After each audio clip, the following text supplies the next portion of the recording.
Без хәзер микроскоп аркылы суганның күзәнәген карыйбыз. Ләйлә Гатаулина ветеринария бүлегенең 3-нче курс студенты. Можга шәһәренә белем алырга Татарстаннан килгән. Ул яратып шөгыльләнгән остаханәләрнең берсе геномная инженерия бүлеге. Дәрестән соң да күп вакытын шушында уздыра Ләйлә. Киләчәктә үз һөнәрен нәкъ шушы юнәлеш белән бәйләргә тели. Без төрле лаборатор һәм практик эшләр башкарабыз һәм оборудованиене хәзерге вакытта өйрәнәбез. Монда шулай ук төрле түгәрәкләр үткәрелә. Мин аларда шулай катнашам.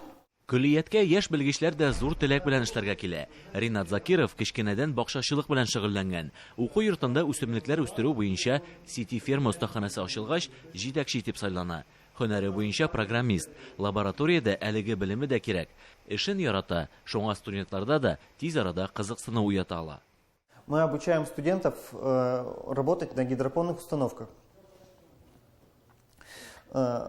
Основное для нас это надо, чтобы у нас был питательный раствор, был необходимый свет и необходимый микроклимат.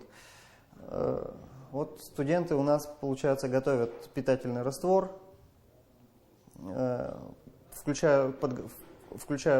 настраивают автоматику для нашего света и садят растения. Агросәнәгать көллияте Можга шәһәрендә иң үрнәк уку йортларының берсе.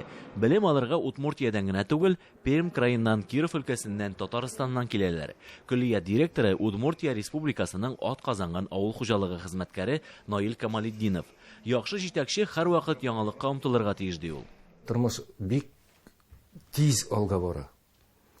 Хәзер современный технологиялар бик продвинутый алга баралар.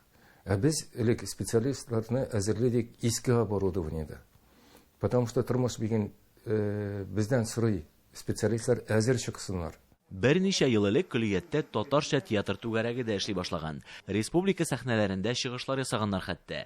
Тик пандемия аркасында әлеге репетицияләр туктатылган. Уку йорты җитәкчелеге әйтүенчә, яшьләр һөнәри яктан гына түгел, иҗади яктан да үсәргә тиешләр.